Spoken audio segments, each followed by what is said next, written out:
सप्तकाया। नमस्ते दोस्तों, स्वागत है आपका हमारे चैनल पर। आज हम एक बहुत ही महत्वपूर्ण विषय पर चर्चा करेंगे, सप्तकाया, सप्तकोश और सात चक्र। चलिए शुरू करते हैं। सप्तकाया, सप्तकोश और सात चक्र। सप्तकाया, सप्तकोश, सात बॉडी और सात चक्र, इनका अन्योन्य संबंध पर आज चर्चा करेंगे। सात चक्र में पहला चक्र मूलाधार, दूसरा चक्र स्वाधिष्ठान, तीसरा चक्र मणिपुर, चौथा चक्र अनाहत, पांचवा चक्र विशुद्ध, छठा चक्र आज्ञा और सातवां चक्र सहस्रार होता है। हर एक चक्र हर एक देह से संबंधित होता है और साथ ही साथ डायमेंशन डी से संबंधित होता है। मूलाधार चक्र 3D, स्वाधिष्ठान चक्र 4D, मणिपुर चक्र 5D, अनाहत चक्र 6D, विशुद्ध चक्र 7D, आज्ञा चक्र 8D, सहस्रार चक्र 9D। आगे और 3 चक्र होते हैं जो 10D, 11D और 12D को दर्शाते हैं। अष्टांग योग साधना में क्रम से साधना करनी होती है, जिससे हमारा अंतर्मन डायमेंशन के बदलाव को सही से पहचान कर उस बदलाव के साथ रह सके। अगर ऐसा नहीं होता है तो साधना से विघ्न उत्पन्न होते हैं। सप्तकाया और सप्तकोश। सप्तकाया और सप्तकोश में निम्नलिखित 7 शरीर होते हैं। एक स्थूल देह, फिजिकल बॉडी, यह शरीर भौतिक रूप से दिखाई देने वाला होता है और इसका अनुभव हम दैनिक जीवन में करते हैं। 2 सूक्ष्म देह, एथेरिक बॉडी, यह शरीर ऊर्जा का निर्माण करता है और हमारे जीवन शक्ति का आधार होता है। 3 कारण शरीर, एस्ट्रल बॉडी, यह शरीर हमारे भावनात्मक और मानसिक अनुभवों का केंद्र होता है।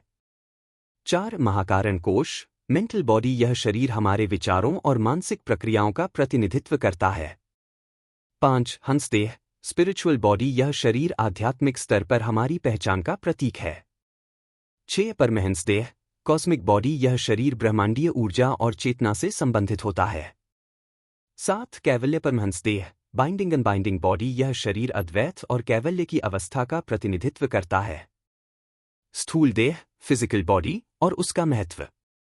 3D में स्थूल देह, फिजिकल बॉडी, प्रथम और सबसे विशेष देह होती है। भौतिक देह आंखों से नजर आती है और इसका संबंध पृथ्वी तत्व से अत्यंत घनिष्ठ होता है। स्थूल देह में सभी 5 तत्व होते हैं। वास्तव में हमारा स्थूल देह 5 तत्वों से बना है, लेकिन 5 तत्वों के इस देह को चलाने के लिए प्रकाश और ब्रह्मा तत्व की आवश्यकता होती है। जब आत्मा इस भौतिक देह में प्रवेश करती है तो वही आत्मा के लिए दूसरा जन्म होता है। जब आत्मा भौतिक शरीर से बाहर चली जाती है तो वह भौतिक देह के लिए मृत्यु होती है। आत्मा का मृत्यु नहीं होता। भौतिक देह की पहली प्राथमिकता प्रकृति के करीब रहने की होनी चाहिए। भौतिक देह को 12 प्रकार के योगासन से चुस्त रखना और अंदर बाहर शुद्ध रखना हमारी जिम्मेदारी बनती है। भौतिक देह से ही हमें अपनी यात्रा करनी है। इस यात्रा में अष्टांग योग का पालन करने से भौतिक देह के रहस्य पता चलते हैं। अष्टांग योग रोग दूर करने के लिए नहीं किया जाता, वह तो मुक्ति के लिए होता है, जिसकी शुरुआत भौतिक देह से होती है। स्थूल देह की भूमिका और सुरक्षा कवच। स्थूल देह एक ऐसी देह है जिसकी मदद से हम 7 देहों को सुरक्षा कवच से रक्षा कर सकते हैं। यह रक्षा कवच मनुष्य को दृष्ट शक्ति, काला जादू आदि से बचाता है। कवच का निर्माण भौतिक देह और पृथ्वी की नाभि के ध्यानावस्था में संयोग से होता है। इसके लिए आपको जमीन पर किसी भी आसन में बैठना होगा और आंख बंद करके पृथ्वी तत्व पर ध्यान लगाना होगा। पृथ्वी तत्व पर ध्यान गहराई से लगाने पर पृथ्वी की नाभि का एहसास मन को होने लगता है। मन को एहसास होते ही आप नाभि में खुद के भौतिक देह को प्रविष्ट करें, जिससे एक बंध बन जाएगा। इसी स्थिति में थोड़ी देर तक रहने पर सुरक्षा कवच बनना शुरू होगा। इसे कुछ लोग ग्राउंडिंग भी कहते हैं। जितना ज्यादा ताकतवर बंध होगा उतना ही शक्तिमान कवच होगा। किसी भी पूजा साधना से पहले ग्राउंडिंग अवश्य करें।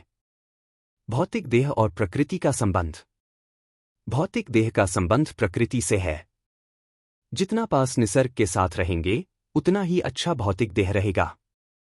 मनुष्य को भौतिक देह से ऊपर सोचना चाहिए। भौतिक देह केवल एक साधन है जिसके माध्यम से हम अपनी आत्मिक और आध्यात्मिक यात्रा को पूर्ण कर सकते हैं। लेकिन इस देह का ध्यान रखना और इसे शुद्ध व स्वस्थ बनाए रखना हमारी प्राथमिकता होनी चाहिए। इस प्रकार स्थूल देह की देखभाल और इसके महत्व को समझते हुए हम अपने आध्यात्मिक और शारीरिक जीवन को संतुलित और समृद्ध बना सकते हैं। भौतिक स्थूल देह की तरह हर देह की अपनी विशिष्ट रचना होती है और ये सभी देह हमारे संपूर्ण अस्तित्व को परिभाषित करते हैं। अन्योन्य संबंध। हर चक्र और देह का अन्योन्य संबंध होता है और यह संबंध हमारे शारीरिक, मानसिक और आध्यात्मिक स्वास्थ्य के लिए महत्वपूर्ण होता है। इन चक्रों और देहों के सही संतुलन और सामंजस्य से ही हम अपने जीवन में संपूर्णता का अनुभव कर सकते हैं। अष्टांग योग साधना के माध्यम से इस संतुलन को प्राप्त करना संभव होता है, जिससे हमारे जीवन में शांति, स्वास्थ्य और आध्यात्मिक उन्नति का मार्ग प्रशस्त होता है। भौतिक देह और उसका महत्व।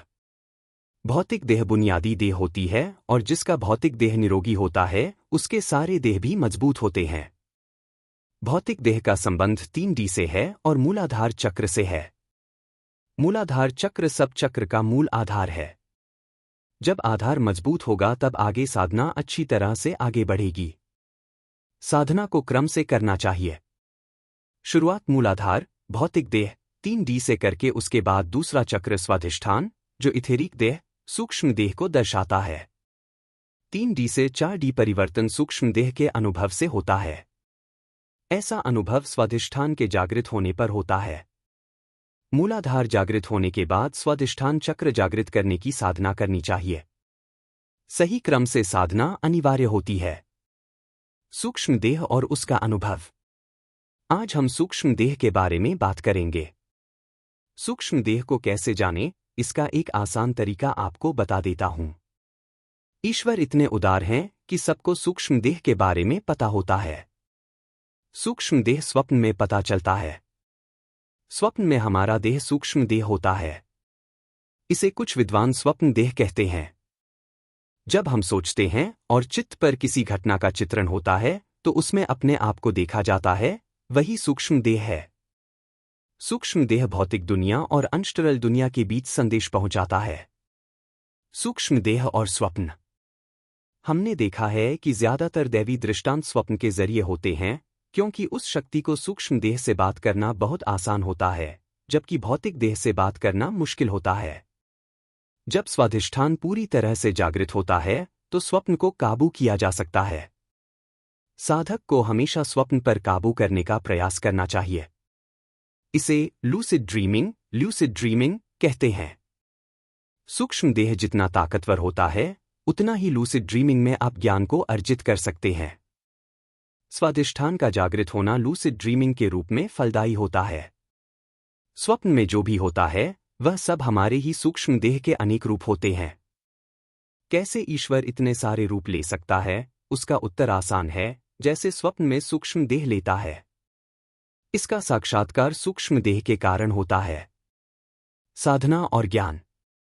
आपको स्वप्न में वह सारे साधना के रहस्य भी पता चलते हैं जो ईश्वर आपको देना चाहते हैं। आपको सब ज्ञान मिलता है जिसके लिए आप प्रयास कर रहे हैं। इसलिए एक बात को ध्यान रखें, जो भी ज्ञान मिले, जो भी सिद्धि मिले, उसका अहंकार नहीं करना चाहिए। इस प्रकार सूक्ष्म देह और स्वप्न के माध्यम से प्राप्त ज्ञान और अनुभव हमें आत्मिक उन्नति की ओर ले जाते हैं। ध्यान और साधना के माध्यम से हम इन अनुभवों को गहरा कर सकते हैं और अपने जीवन को आध्यात्मिक रूप से समृद्ध बना सकते हैं। धन्यवाद दोस्तों, इस वीडियो को देखने के लिए। अगर आपको यह जानकारी उपयोगी लगी हो तो कृपया लाइक और सब्सक्राइब जरूर करें और इस वीडियो को अपने दोस्तों और परिवार के साथ शेयर करें। अगली बार फिर मिलेंगे एक नए और रोचक विषय के साथ। तब तक के लिए नमस्ते। धन्यवाद।